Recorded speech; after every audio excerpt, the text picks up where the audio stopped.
Bom dia. Meu nome é Sandra Regina Dantas Bahia, sou nutricionista e sou mestranda da pós de Engenharia e Gestão de Recursos Naturais da UFCG Campina Grande. Vou apresentar o trabalho Aceitabilidade das Dietas Hospitalares oferecida aos pacientes internos do Hospital João 23 no 17º Congresso Nacional do Meio Ambiente. A desnutrição trata-se de um processo onde há uma baixa ingestão de energia oriunda de alimentos. Em decorrência disso, o indivíduo pode manifestar alterações metabólicas prejudiciais à saúde e seu estado nutricional.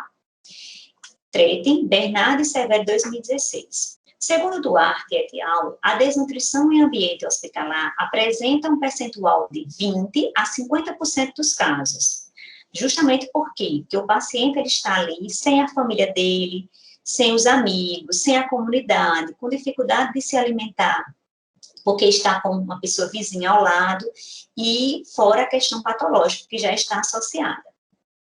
Então, esses fatores todos interferem na questão da aceitabilidade da dieta, certo? Então, o objetivo geral desse nosso trabalho foi avaliar a aceitabilidade da dieta dos pacientes internos em um hospital na cidade de Campina Grande. Foi feito um estudo transversal de cunho qual e quantitativo, realizado no Hospital João 23, na cidade de Campina Grande, nos meses de agosto e setembro de 2018.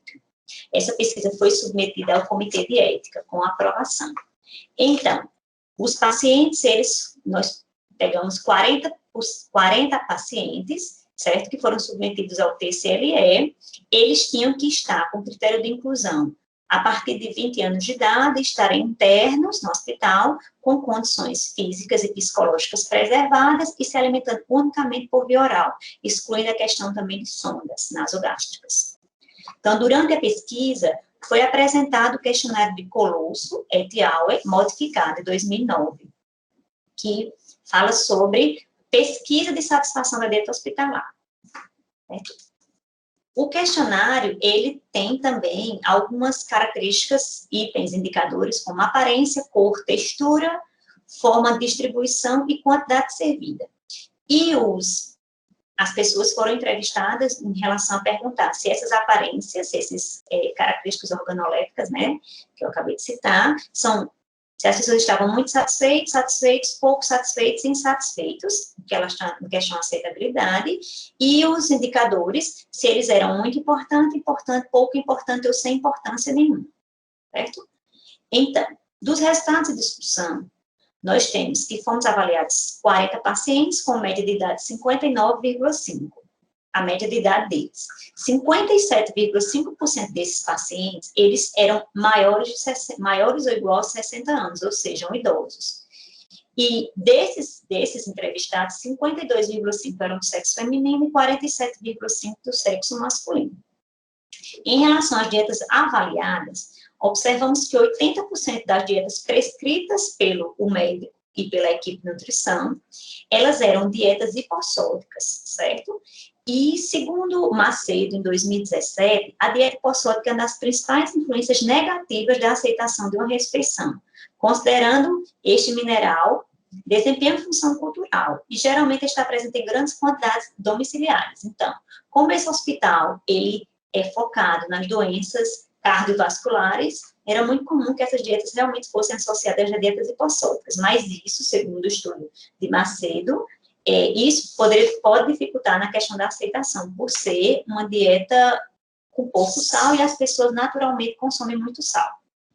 Então, essa primeira figura aqui dos resultados, obtivemos só a questão da satisfação dos pacientes, certo? Desses 40 pacientes. E obtivemos um resultado satisfatório. Muito satisfeito, 74,16% em relação ao total da questão da aceito ou não a dieta. 15,4%, 31% estavam satisfeitos e 7,8% estavam pouco satisfeitos e apenas 3,33% estavam insatisfeitos com a refeição oferecida no geral. Essa outra quadro aqui, nós fizemos o quê? Em relação aos indicadores específicos, que são aparência, né? que temos os índices da tabulação, né? Que tem aparência, eles acharam, em termos dos indicadores, aparência 90% é muito importante, 10% acharam que a aparência era importante, e pouco importante e sem importância não foram pontuados. A cor do mesmo jeito. Aparência, cor e textura, todo mundo achou que 90% era muito importante, 10% era apenas importante, e pouco importante e sem importância não foram registrados nessas questões. Já os itens temperatura, forma de distribuição e quantidade servida, 95% acharam que era muito importante a avaliação desse item. Desses 3 itens, 2,5% acharam que era apenas importante. E 2,5% também acharam que era pouco importante. E sem importância não foi pontuado nenhum. Então, tanto foi avaliada a avaliação nesse primeiro gráfico aqui só da satisfação, como aqui só dos indicadores, certo? Então, a partir do exposto, os resultados encontrados na pesquisa mostram-se que as refeições foram bem aceitas pelos internos. Desta maneira, age ofertando um bom aporte nutricional adequado para os pacientes com o intuito de preservar e recuperar o estado nutricional dos pacientes, reduzindo possíveis complicações e indicadores de nutrição no âmbito hospitalar. Certo? Porque a pessoa muitas vezes já chega com a patologia, né? E além de tudo ter a desnutrição, então assim, esse trabalho naquele momento ele realizou que as pessoas estavam satisfeitas, estavam se alimentando normal. Então as considerações finais, temos que, de acordo com os resultados vistos, que a dieta hospitalar no Complexo João 23 obteve boa aceitação pelos pacientes. Dessa forma, o presente estudo pode contribuir para o estado nutricional dos pacientes no que diz respeito às refeições oferecidas pelo hospital. A análise da aceitação das dietas é de extrema relevância, por isso é necessário que seja de uma forma contínua, certo? Para que isso ajude nos resultados positivos durante todo um processo. Certo? E o profissional nutricionista desempenha atribuição determinante para o estado nutricional do indivíduo durante a fase de internação, podendo interferir com modificações na dieta e na sua composição, com o objetivo de facilitar a adesão hospitalar pelos internos e facilitar na questão do tratamento. Então, este foi o meu trabalho. Muito obrigada. Olá a todos, sou Ademir José Jacon Júnior, engenheiro civil. Atualmente sou aluno de doutorado pelo Programa de Pós-Graduação de Engenharia Civil e Ambiental da Unesp, Interunidades, e o que eu trago para vocês hoje é uma parte do estudo que aborda em minha tese, com o seguinte tema: mapeamento de áreas suscetíveis a inundações por meio das características hidrogeomorfológicas do município de Sorocaba. Esse estudo ele é apresentado em forma de artigo no 17º Congresso Nacional do Meio Ambiente, realizado entre os dias 23 e 24 de setembro de 2020, no município de Poços de Caldas, Minas Gerais. Dando uma breve introdução sobre o assunto, nós temos que os eventos naturais de precipitações pluviométricas intensas, ou seja, aquelas que ocorrem em grande quantidade em um curto período de tempo, ou em um tempo prolongado, não só no município de Sorocaba, mas em outras cidades brasileiras, historicamente tendem a causar inundações. Inundações essas que por vezes geram danos negativos na sociedade, tanto no aspecto financeiro como no aspecto social. Sendo assim, esse estudo teve por objetivo mapear as áreas suscetíveis a inundações do município de Sorocaba por meio das características hidrogeomorfológicas locais e assim gerar a carta de suscetibilidade a inundações do município. Sendo assim, esse estudo procurou seguir o seguinte roteiro metodológico, em que a primeira etapa foi determinar os fatores condicionantes. Esses fatores condicionantes, ou seja, as características hidrogeomorfológicas, elas foram determinados com base na literatura, sendo definido para esse estudo 5 principais fatores. A altimetria, em que refere-se à altitude local, a curvatura, que é definido pelo aspecto geométrico da superfície do terreno, que pode ser convexo, côncavo ou plano, distância interfluvial, que é a distância em relação ao corpo hídrico, grupo hidrológico do solo, que indica a taxa de infiltração de água do solo, e uso e ocupação do solo, o qual tem um papel significativo na velocidade de escoamento, interceptação e infiltração da água oriunda e principalmente de precipitações pluviométricas. A segunda etapa, que a gente consegue observar ali na figura 1, ela constituiu na definição do modelo.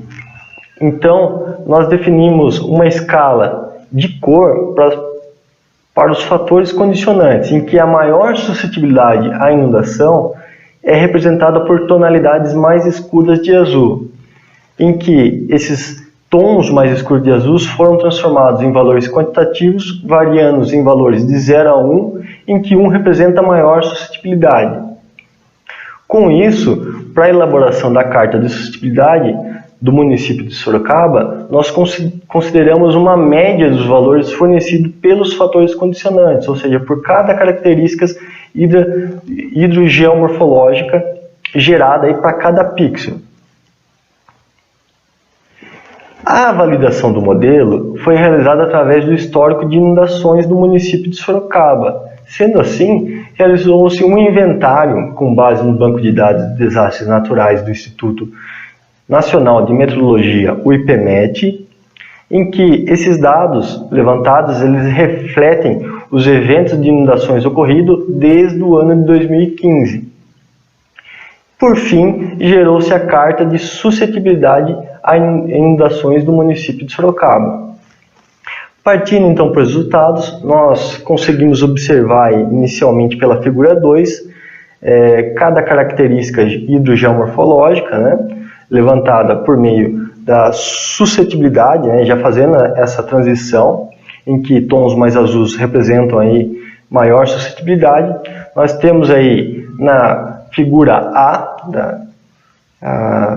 da figura 2, em que o município de Sorocaba apresenta altitudes variando entre 538 a 1033 metros, onde altitudes menores apresentam-se com maior suscetibilidade a inundações.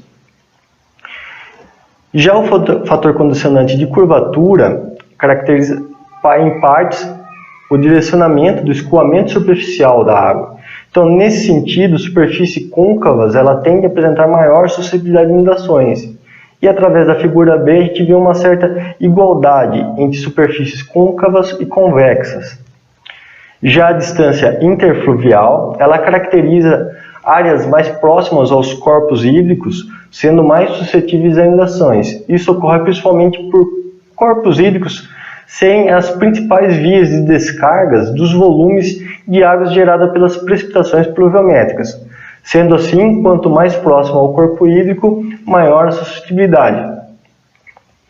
Já na figura D, na letra D da figura 2, nós verificamos o grupo hidrológico do solo, o qual indica a taxa de infiltração da água.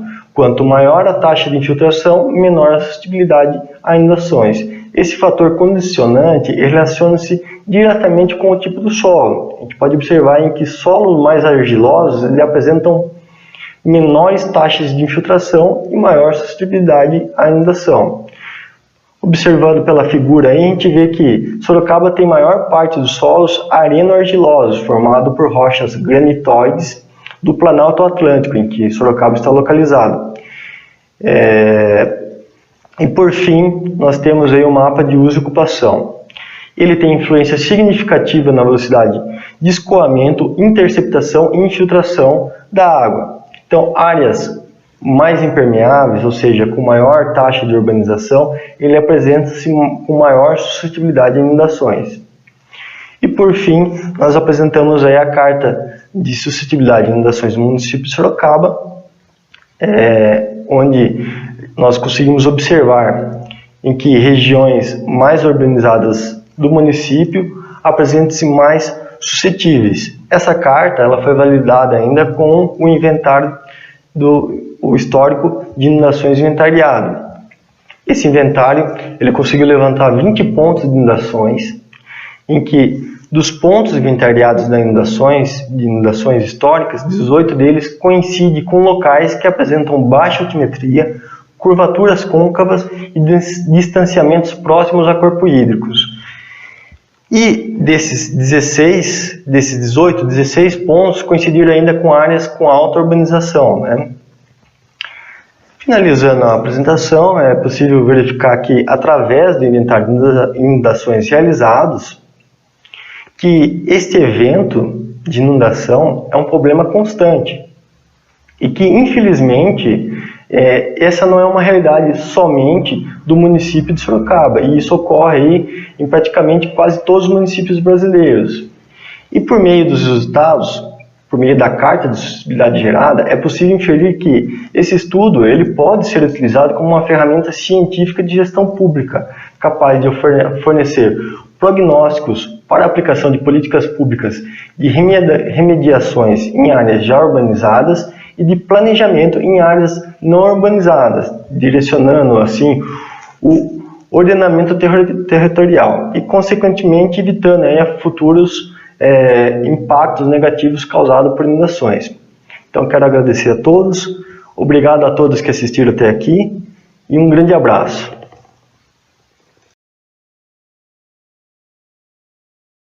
Olá, meu nome é Sandra Regina Dantas Bahia, sou mestranda do Programa de Engenharia e Gestão de Recursos Naturais da UFCG, na Paraíba. Eu vou apresentar o trabalho Monitoramento dos Resíduos Sólidos e Ação em Ambiente Hospitalar, uma revisão de literatura, que será apresentado no 17º Congresso Nacional do Meio Ambiente. Então, iniciando, nós temos o crescimento desordenado das cidades gerou problemas para a sociedade humana devido ao desconhecimento dos impactos que seriam causados ao meio ambiente. A degradação ambiental é provocada principalmente pela intervenção humana no meio ambiente, gerando uma quantidade de resíduos diversos, principalmente nas cidades. A reutilização e a reciclagem dos resíduos sólidos vem se demonstrando como alternativa sustentável, viável e eficiente para a solução do problema crônico do acúmulo de resíduos sólidos das grandes cidades, sendo a educação nutricional fundamental na sensibilização e consciência dos cidadãos nessas mudanças de atitude. Então, o objetivo do nosso trabalho foi fazer uma revisão bibliográfica em artigos, buscando identificar as ações com resíduos sólidos realizadas em ambiente escolar. Então, foi feita uma pesquisa, certo? Nas bases Cielo, Brasil, Periódico CAPES, em fevereiro de 2020. E utilizamos as palavras como propostas alternativas com resíduos sólidos, a pesquisa, né? Também utilizamos degradação ambiental, impacto ambiental e ações desenvolvidas em escolas. Depois de uma seleção, selecionamos 10 artigos, certo? Que estão aqui no quadro, e colocamos o período, ano, o título, autor, objetivos e resultados. Para facilitar a questão da discussão, escolhemos alguns, Então, o primeiro, Ribeiro e Rios, 2015, observaram que a escola possuía coletores espalhados em toda a sua extensão, mas que os resíduos sólidos não eram separados. São coletados por funcionários colocados em contêineres, são recolhidos e encaminhados para aterros sanitários e usinas de triagem. No colégio, foi adotada a prática do aluno trazer uma própria garrafa d'água para evitar a questão do uso de descartável. Cavalcante et al., em 2012, realizou um estudo aqui na cidade de Campina Grande, que os educandos, educadores e funcionários da escola não conheciam e os que não estavam sensíveis à importância da coleta seletiva. Verificou-se a falta de gerenciamento dos resíduos na unidade de ensino.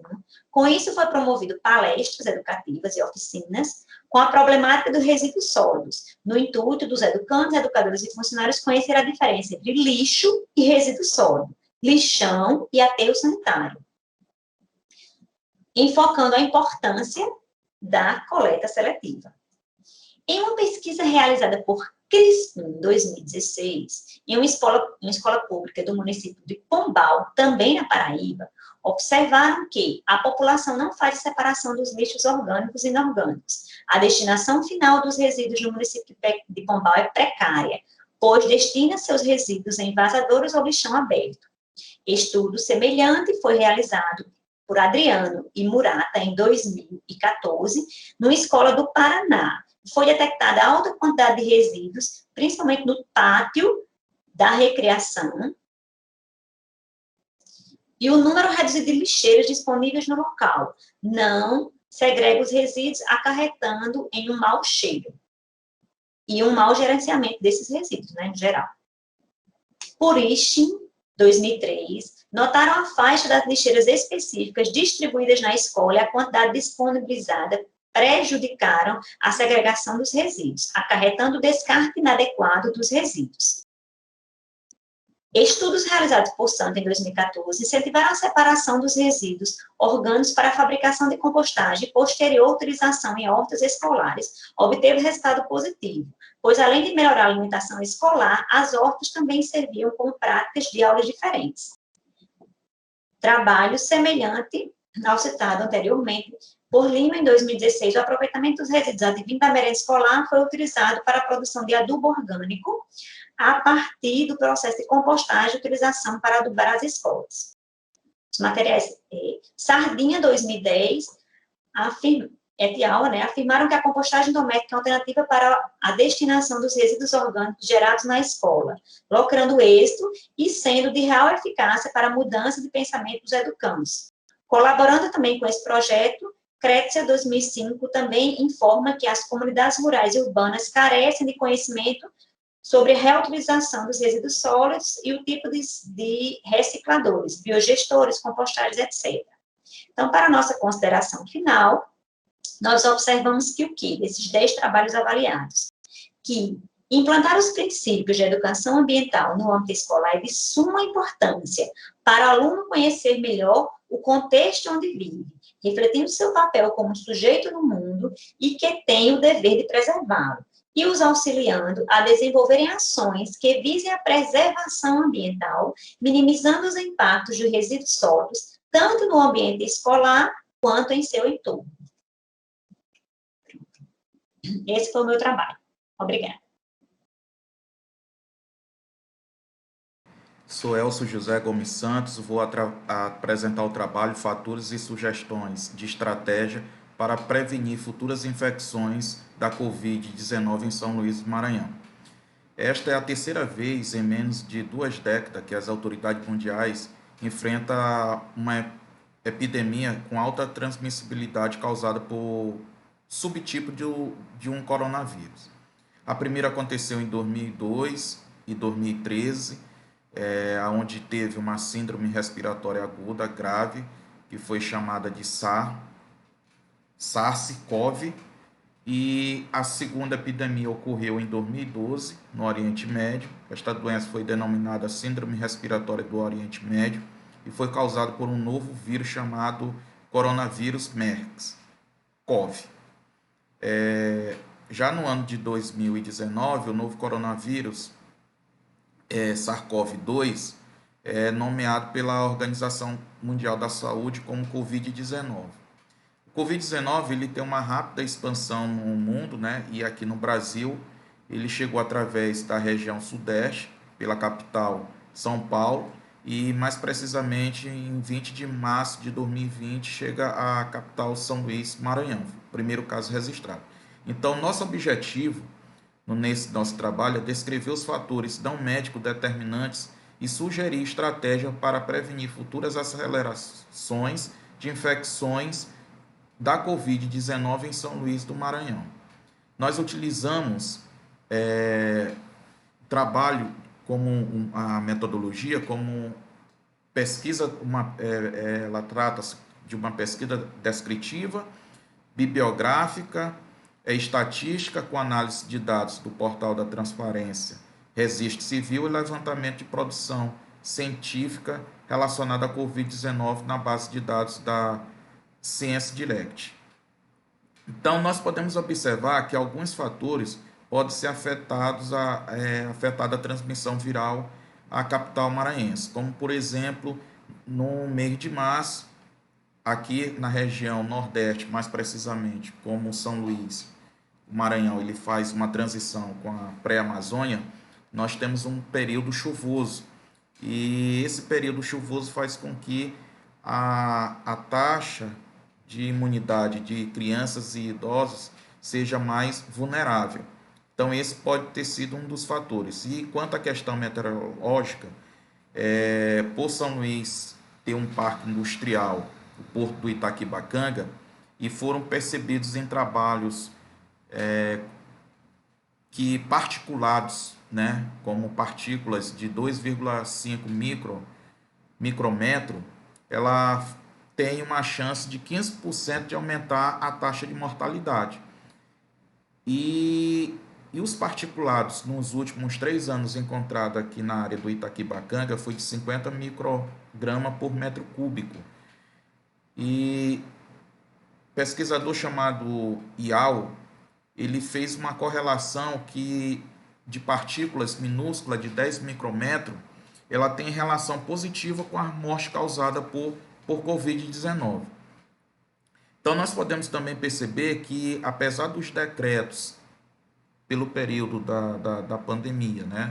No início da pandemia, o decreto estadual de isolamento, suspensão de aulas,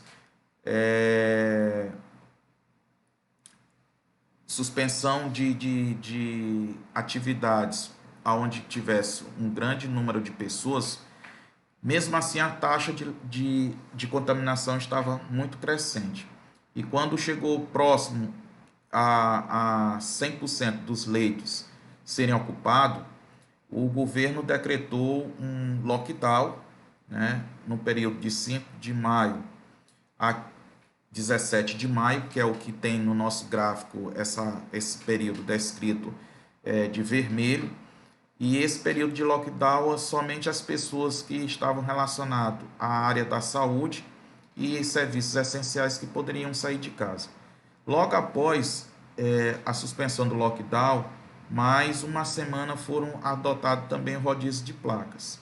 Então, a partir daí, nós começamos a perceber no gráfico, meados do mês de junho, o número de casos começa a diminuir. A gente começa a perceber também que a taxa de letalidade ela cai também. Então, enquanto que no Brasil a taxa de letalidade estava 4,79, em São Luís chegou a 2,50. Só que outro fator que a gente percebe que essa taxa poderia chegar ao ápice mais baixo, mais rapidamente, se o isolamento total tivesse um percentual, como foi encontrado em pesquisa na Itália, de 70%. E aqui em São Luís ela estava numa faixa de 43,9%, com uma margem de erro de 5,39%. Então, se essa taxa tivesse bem maior, talvez o índice de pessoas contaminadas tivesse também influenciado para diminuir. As máscaras também, a população adotou, principalmente nos lugares fechados, né? Mesmo não tendo o hábito de usarem máscara, até porque nós, aqui na região ocidental, não utilizamos esse artefato devido a pensarem que seja pessoas que vai cometer algum delito, né? Já o Oriente ele já tem mais essa facilidade. Então, mas as máscaras elas podem até prevenir, né? Ter uma eficiência de 90% em filtração de gotículas de 20 a 200 nanômetros. Então, se eu tiver uma máscara com uma camada de pano, ela pode ter essa eficiência de 90%. Então, todas essas estratégias adotadas adotada pelo governo para diminuição da contaminação, como isolamento, diminuição de aglomeração, suspensão de aula, serviços que não sejam essenciais. Isso tudo, todas essas estratégias, elas podem ser utilizadas simultaneamente pelos gestores públicos para ajudar a retardar e reduzir o auge do pico epidêmico. Muito obrigado. Olá, me chamo Mayra Luiza Spagnoli, sou doutoranda do Programa de Pós-Graduação em Ciências Ambientais da Universidade do Estado do Mato Grosso, a UNEMAT, e o trabalho que vou apresentar tem como título Par na Chapada dos Guimarães, um estudo do bioma cerrado, e foi elaborado em conjunto com os professores Carlos Eduardo Yang, Carolina Joana da Silva, Liliane Alcântara e Sandra Sguarese. O bioma cerrado engloba significativa parte do território brasileiro, abrigando grande biodiversidade, além de populações que dependem da região para sua sobrevivência, demonstrando que é importante a sua conservação. Além disso, é um centro de endemismo, ou seja, possui muitas espécies que só ocorrem ali e abriga grande biodiversidade. Mas pela forte pressão antrópica que sofre, é considerado um hotspot, um local prioritário para a conservação da biodiversidade mundial. O Cerrado é um dos biomas que mais sofreu com a ocupação humana, sendo superado apenas pela Mata Atlântica. A grande pressão para o desmatamento de novas áreas voltadas para a expansão agropecuária está levando à exaustão progressiva dos recursos naturais da região. Além disso, como todos devem estar vendo, outro agravante para o Cerrado é o fogo, que tem se espalhado e está destruindo grande parte do bioma, assim como está acontecendo também no Pantanal e na Amazônia. Fogo esse que tem início principalmente por ações humanas. As consequências dessa devastação implicam em problemas com os quais a humanidade se confronta, como mudanças climáticas, superpopulação, extinção de espécies, escassez de água, desastres naturais e propagação de doenças como o coronavírus, por exemplo. Portanto, fica evidente que a preservação de ambientes naturais é necessária, e uma das formas de se conseguir conciliar a preservação ambiental com o desenvolvimento de atividades econômicas é por meio da criação de unidades de conservação. E uma unidade de conservação muito importante para o estado do Mato Grosso é o Parque Nacional da Chapada dos Guimarães, que além de preservar parte da natureza, é importante polo econômico para a região por meio do turismo.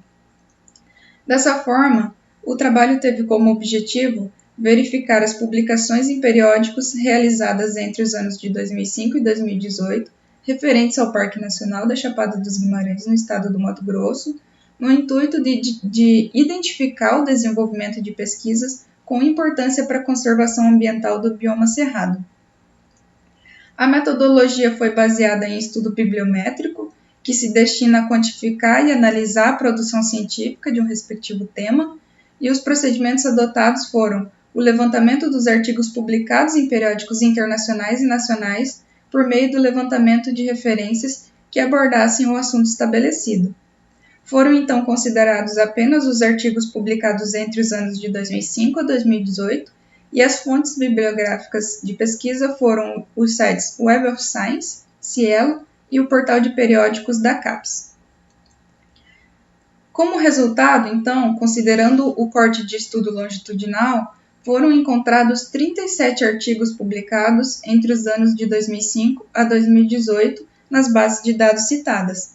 Desses artigos, 7 foram publicados na língua portuguesa e 30 na língua inglesa, sendo que as publicações tiveram uma crescente a partir dos anos de 2016, como pode ser visto no gráfico.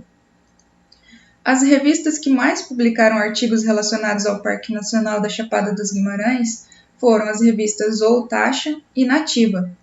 Considerando que essas revistas são avaliadas pela CAPES para ser atribuído um conceito que as qualifica, onde as revistas com os conceitos A1 e A2, B1 e B2, são consideradas de estratos superiores que as demais, e B3, B4, B5 e C são as de estratos inferiores, as publicações analisadas por esse trabalho estavam publicadas, então, principalmente em revistas do conceito Qualis Capes do extrato superior, que foram, respectivamente, B1, A1 e A2, Com relação ao número de autores em cada artigo, o que evidencia as redes e parceria entre os autores nas publicações, verificou-se que os artigos com 2 autores foram os mais representativos. E sobre a metodologia desses artigos, os principais procedimentos técnicos utilizados nessas publicações foram estudos com coleta de dados em campo, como pode ser visto na tabela. E o foco principal dos trabalhos estavam na área entomológica, com 38% dos artigos relacionados a algum tipo de inseto, como, por exemplo, mosquitos, abelhas, libélulas, entre outros. E o segundo tema mais pesquisado na abrangência do parque foram as plantas, tanto árvores quanto plantas rasteiras. Então, como conclusão, pode-se perceber que esse tipo de estudo propicia um suporte metodológico e auxilia na apreciação da evolução das pesquisas que estão sendo realizadas em um determinado local ou em um determinado assunto. No caso desse trabalho, as pesquisas realizadas sobre o Parque Nacional de Chapada dos Guimarães. Estudos como esse fornecem uma análise quantitativa do estado da arte, como um complemento para verificar como andam as pesquisas em determinados assuntos. E se tratando da conservação do cerrado, um importante bioma brasileiro, verifica-se que os estudos locais são fundamentais para entender o todo, ou seja, a dinâmica dos processos que ocorrem nesse bioma de uma forma geral. Entretanto, as temáticas pesquisadas foram bem restritas, ficando restritas às áreas entomológicas e às plantas, e deixando outros estudos importantes de lado, como, por exemplo, estudos com enfoque social, como a etnobotânica, econômicos, estudos de valoração, por exemplo, entre outros. Olá a todos, me chamo Virgínia Eduarda de Souza, sou graduanda em Ciências Ambientais pela Universidade Federal do Ceará. Estou apresentando um trabalho intitulado Valoração Contingente em Parques Urbanos, um estudo de caso no Parque Rio Branco, Fortaleza, Ceará, no 17º Congresso Nacional do Meio Ambiente. Bom, dando início ao trabalho, como eu havia dito, o título se dá como Valoração Contingente em Parques Urbanos, um estudo de caso no Parque Rio Branco, Fortaleza, Ceará, onde o trabalho foi orientado pela professora Camila Vieira de Mendonça, que é professora da Universidade Federal do Ceará. Para introduzir o tema, é importante falar sobre parques urbanos, já que tais surgiram com o início da Revolução Industrial, com o aumento das cidades, com o aumento da urbanização das cidades e com a falta de um planejamento urbano bem feito nessas cidades, as áreas verdes acabaram por diminuir drasticamente. Assim, os parques surgiram para atender a demanda da população por áreas para lazer, descanso, contemplar a natureza e para amenizar a poluição que começou a surgir nessas cidades.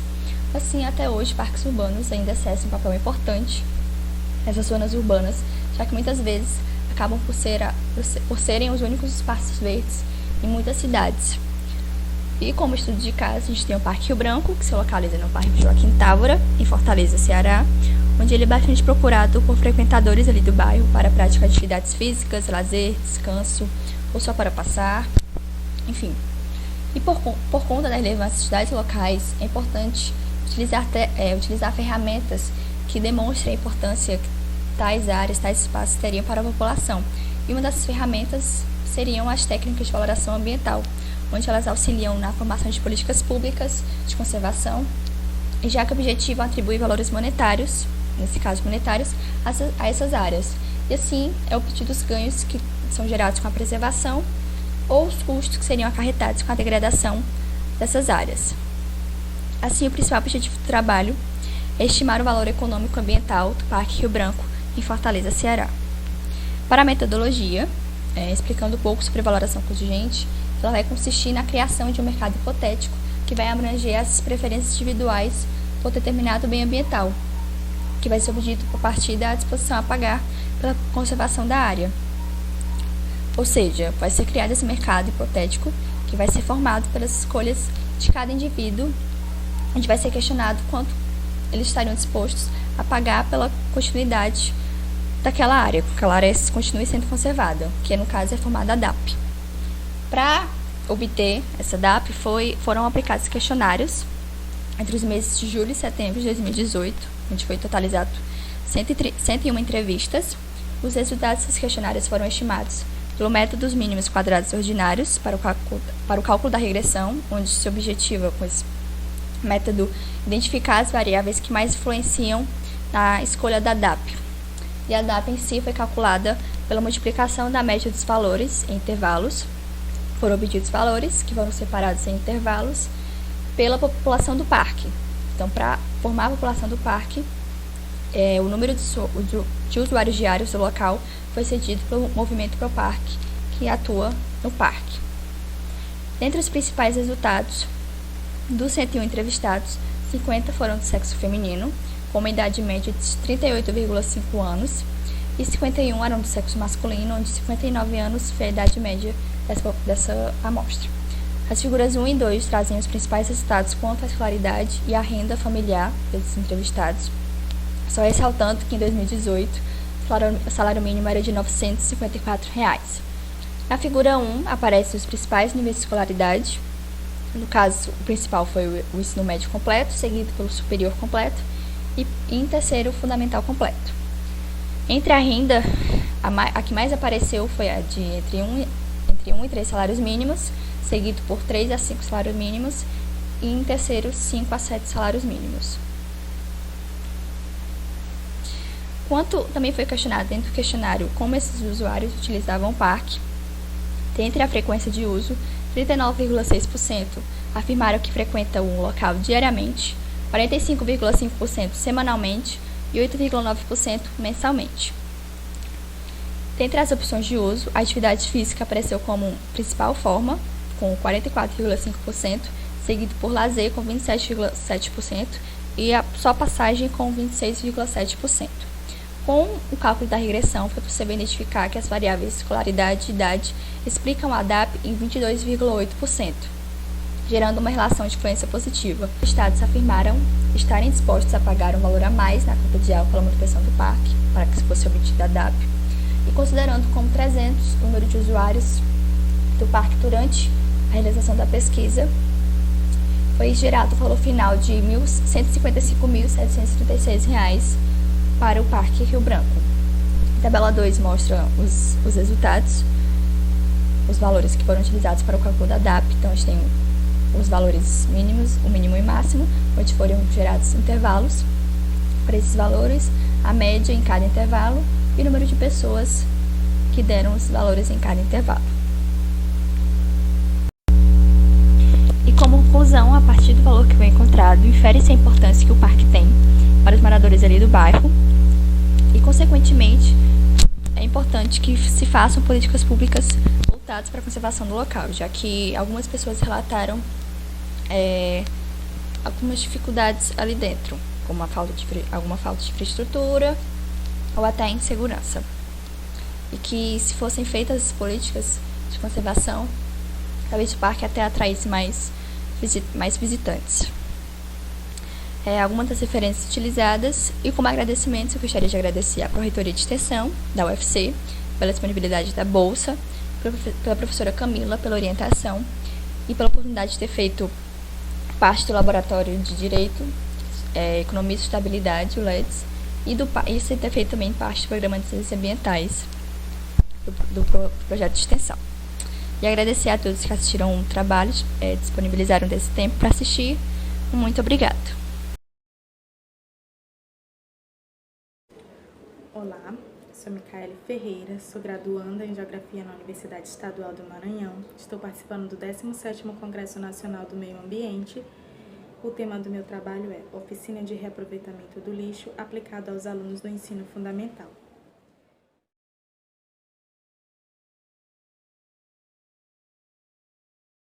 Com o crescimento desordenado das cidades, a problemática lixo tem se tornado cada vez mais preocupante.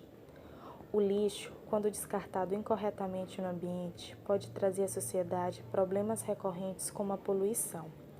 Segundo Miller, 2007, os impactos sofridos pelo meio ambiente estão diretamente ligados ao crescimento econômico e populacional. Por mais pobre que seja uma sociedade, se sua população cresce o número de pessoas que precisam de alimentos e o mínimo de bens e serviços. Consequentemente, aumenta a procura por espaço, extração de bens naturais e a produção de lixo. Por sua vez, os países desenvolvidos, mesmo que tenham uma população estável, um país cuja renda se expande acentuadamente, utiliza-se de quantidades crescentes de recursos naturais e gera uma maior quantidade de lixo. Nesse sentido, a escola tem papel fundamental no repasse dessas informações, através da educação ambiental. O trabalho foi desenvolvido na Unidade Integrada Brigadeiro Délio Jardim de Matos, com os alunos do 6º e 7º ano. O objetivo do trabalho foi analisar a percepção dos alunos e da comunidade escolar sobre as questões relacionadas ao lixo, descobrir maneiras eficientes de reduzir a produção de lixo e de reaproveitá-lo. A metodologia foi dividida em 5 etapas. A primeira foi o levantamento e revisão bibliográfica. Segundo, o planejamento e elaboração e aplicação dos questionários para os alunos, professores e direção da escola. A terceira, a tabulação e a análise desses dados. A quarta, a realização das palestras e oficinas. E a quinta, a exposição, um outro olhar para o lixo. Com a aplicação dos questionários, foi possível traçar um diagnóstico para a realização das palestras e oficinas, tendo em vista estimular a participação dos estudantes nas atividades por meio de um ambiente mais descontraído. As palestras aconteceram em parceria com o Comitê Gestor de Limpeza Urbana de São Luís, tendo como palestrante o Cidadão Limpeza, Cidade Beleza, na qual os alunos tiraram dúvidas sobre a coleta seletiva, bem como a importância da limpeza urbana para a preservação do meio ambiente. Durante o desenvolvimento do trabalho, foi proposto aos alunos coletarem em suas residências objetos que podem ser reaproveitados e que foram utilizados na construção de jogos didáticos para serem utilizados em sala de aula. As oficinas tiveram o objetivo de desenvolver uma postura crítica, consciente e atuante em relação às questões ambientais, priorizando as relações de reaproveitamento, reforçando o despertar de valores e novos hábitos na comunidade escolar, tornando-os multiplicadores de conhecimento. As palestras e oficinas foram capazes de sensibilizar os alunos e toda a comunidade escolar para a problemática do lixo. As oficinas favoreceram o processo de aprendizagem, incentivando o interesse dos alunos que participaram ativamente na construção do conhecimento coletivo na sala de aula. Pode-se concluir com o decorrer do trabalho que a escola é o principal caminho para se falar sobre a educação ambiental. Os alunos, eles são propagadores de informações, então tudo que eles aprendem na escola, eles vão repassar em casa. Então, o trabalho também foi uma oportunidade de alcançar toda a comunidade daquela região sobre a importância da educação ambiental. As referências utilizadas no trabalho foram Marconi e Lakatos, dentre outros. Os meus agradecimentos, em primeiro lugar, a Deus, a minha orientadora Nádia, pela confiança e incentivo, aos alunos, professores e toda a comunidade escolar da Escola Délio de Matos, por ter nos recebido bem e acreditado no trabalho.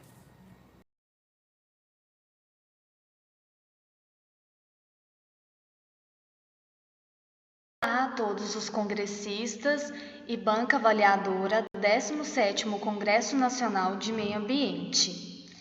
Meu nome é Maraína Souza Medeiros, sou técnica administrativa do IFG Campus Itumbiara, licenciada em Química também pela mesma instituição e mestre em Meio Ambiente e Qualidade Ambiental pela Universidade Federal de Uberlândia. Hoje eu vou apresentar para vocês o meu trabalho, fruto de um projeto de ensino aplicado na Biblioteca Maria Gabriela Pacheco Pardey. Este trabalho é intitulado Campanha Lixo por Livro, uma ação de educação ambiental integrando biblioteconomia e meio ambiente. Com relação à temática resíduos sólidos, nós sabemos que, segundo a ABRELP, que é a Associação Brasileira de Resíduos Sólidos, segundo um panorama de 2018 e 2019, que os resíduos sólidos gerados no planeta são em torno de milhões e milhões, e que a maioria destes resíduos não são feitos nem a reciclagem e nem a coleta seletiva. A maioria é descartado inadequadamente no meio ambiente. Em específico, o alumínio é um material bastante encontrado nos resíduos sólidos gerados no planeta. E para isso, um dos fins utilizados é a reciclagem e a coleta seletiva para este resíduo sólido que pode alcançar efeitos perniciosos no meio ambiente. Em contrapartida, a educação ambiental também trabalha com propostas, ações educativas que visem o incentivo à coleta e à reciclagem, principalmente aliando a educação, para promover justamente este trabalho de conscientização da população. Mediante este cenário da educação ambiental e também da problemática dos resíduos sólidos, em específico o alumínio, este trabalho tem como objetivo propor e aplicar a campanha Lixo por Livro na Biblioteca Maria Gabriela Pacheco Pardey, integrando biblioteconomia e meio ambiente, de forma a despertar nos usuários e comunidade local a conscientização ambiental frente aos malefícios gerados pelos resíduos sólidos descartados pela população. Como caminho metodológico, utilizou-se o método de pesquisa, que é a pesquisa-ação participante. Segundo os autores Medeiros e colaboradores 2017, este é um método bastante utilizado nos trabalhos científicos e acadêmicos e trabalhos principalmente de educação ambiental.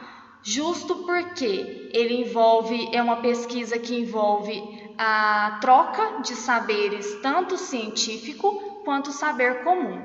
Então, trabalhos que envolvem esse tipo de pesquisa têm bastante resultados para se discutir.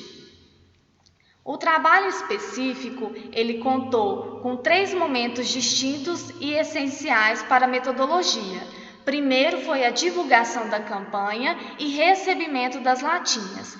Isso se deu na entrada da biblioteca, utilizando-se um stand com o nome Lixo por Livro, onde continha-se os livros doados em outros momentos na biblioteca para se trocar com as latinhas.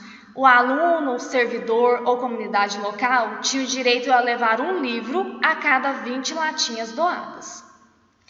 Segundo momento, o acondicionamento do material coletado. Utilizou-se sacos de lixo preto para acondicionar todas as latas de alumínio obtidas e elas foram lacradas e coletadas colocadas em uma sala, um setor em que só há acesso dos servidores e também não há passagem de alunos e outros usuários. A terceira e última etapa da metodologia foi o controle do material coletado e a venda das latinhas. O controle se deu por planilhas eletrônicas e também por um papel mesmo, por meio manual, para evitar qualquer fraude nessa campanha. E a venda das latinhas foi feita em uma empresa da cidade que faz essa coleta e essa venda, essa compra e venda de latinhas, e foi acondicionado, foi vendida essas latinhas. Como resultado deste projeto, obteve-se que segundo a figura 1 e a tabela 1, a estratégia adotada de colocar o estande da campanha e o medidor de latinhas no centro da biblioteca atraiu bastante a atenção dos alunos para participarem do projeto, porque são estratégias muito visuais e que chamaram bastante atenção quando foram montadas. Então, os alunos ficaram fazendo perguntas, como que aconteceria essa campanha, se haveria algum tipo de premiação. Então, por se tratar de uma campanha que envolvia todos os cursos da instituição e comunidade local, então estimulou a competição entre os alunos. Então, favoreceu bastante essa proposta, essa estratégia pedagógica. Este resultado também foi observado pelos autores Fried e colaboradores 2019. Eles também obtiveram esse resultado quando aplicaram uma campanha no pátio da escola e chamou bastante a atenção dos alunos.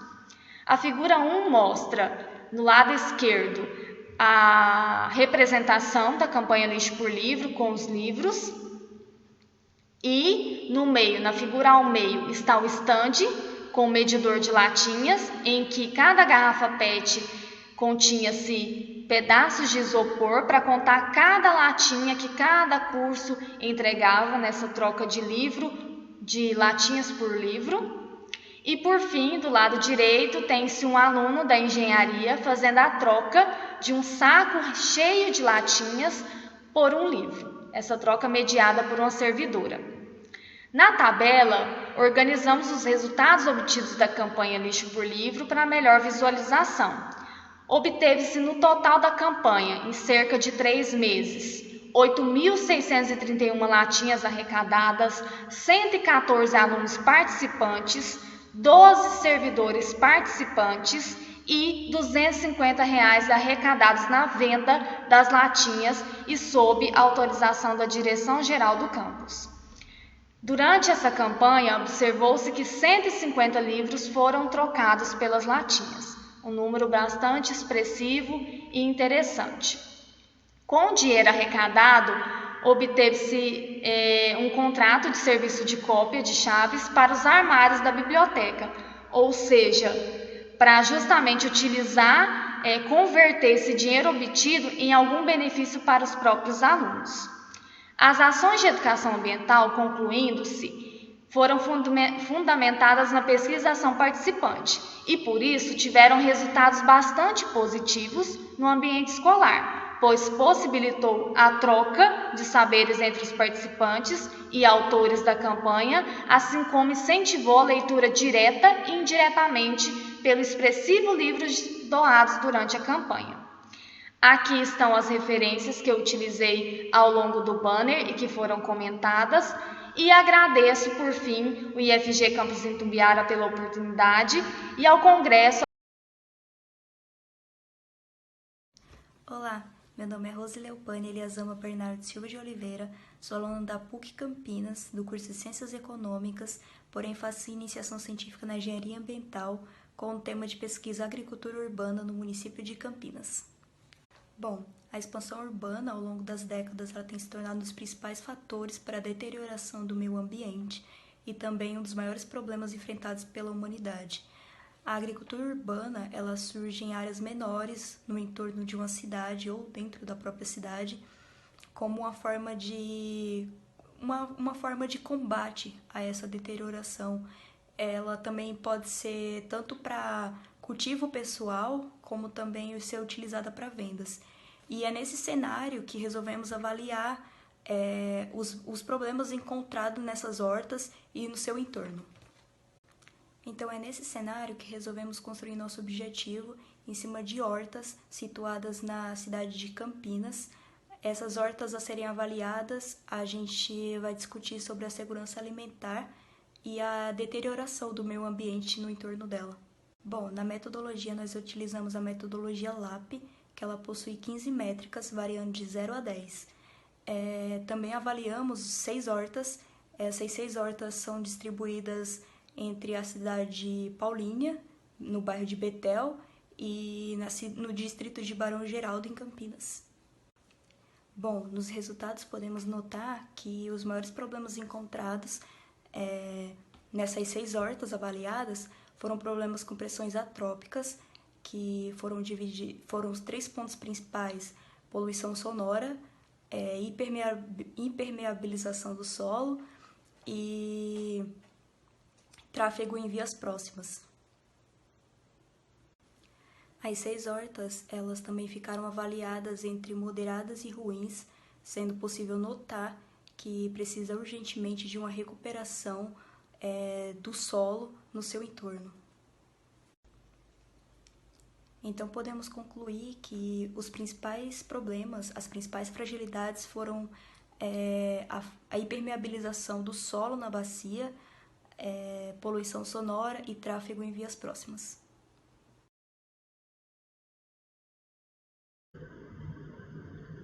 Olá, meu nome é Denise Galo Pizella, eu sou professora do curso de Ciências Biológicas da Unesp de Ilha Solteira, do campus de Ilha Solteira.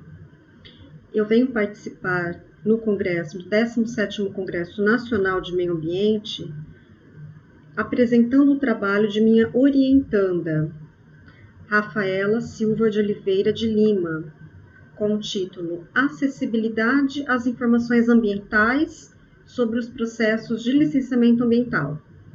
Análise dos websites dos órgãos licenciadores da região Centro-Oeste brasileira. Estes são resultados parciais de uma pesquisa mais abrangente, que busca analisar todos os estados da União.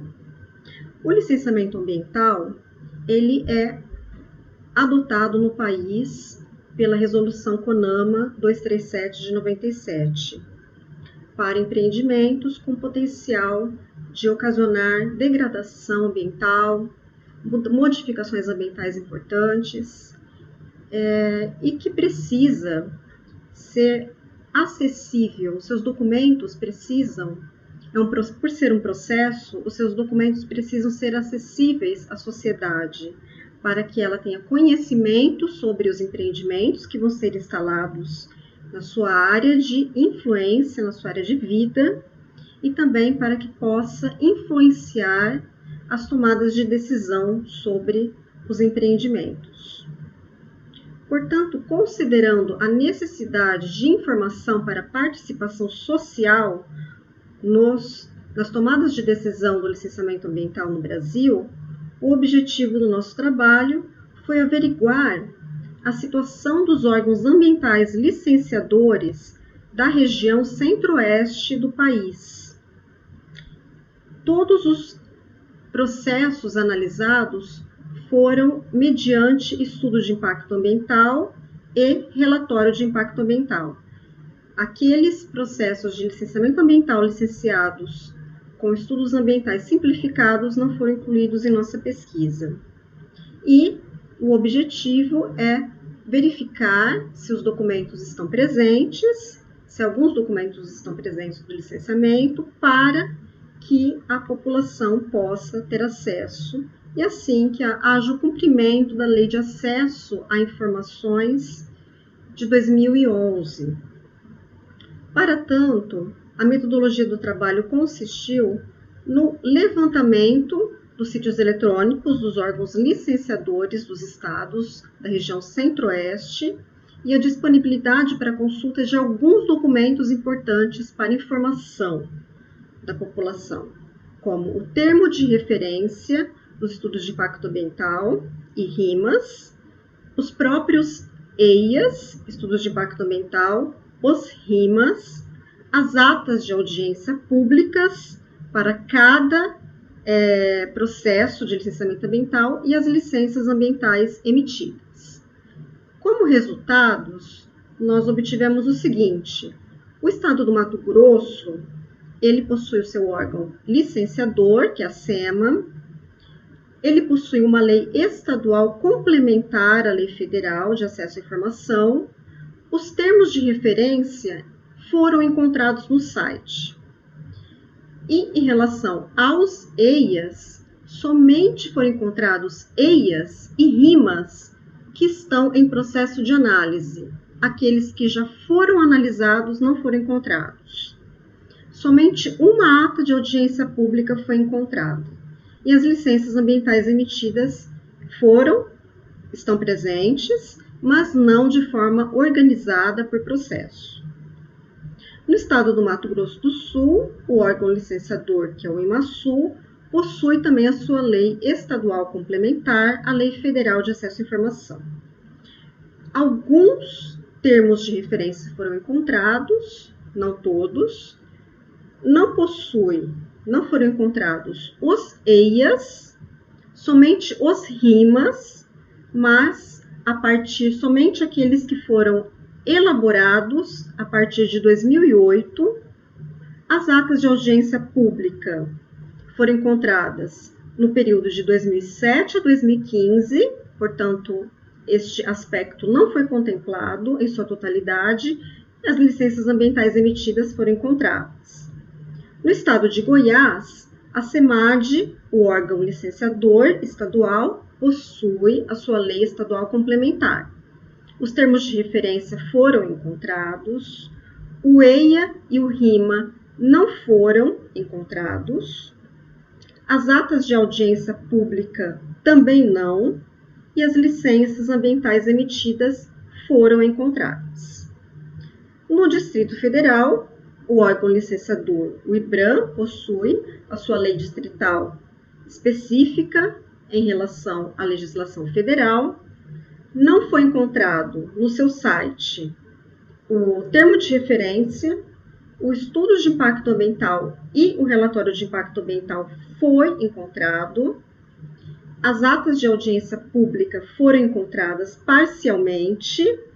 Então, para o EIA, o RIMA e as atas de audiência pública, houve parcialmente o seu encontro. E somente as licenças ambientais emitidas entre 2005 a 2019 estão presentes no site.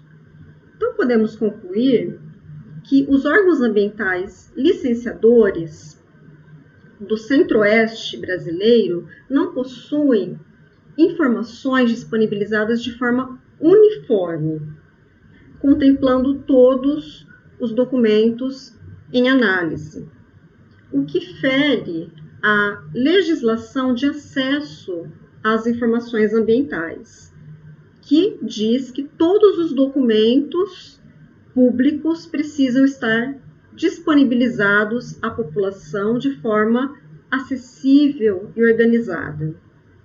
Então, há uma necessidade de esses órgãos se adequarem do ponto de vista da legislação federal. Então, este foi o nosso trabalho.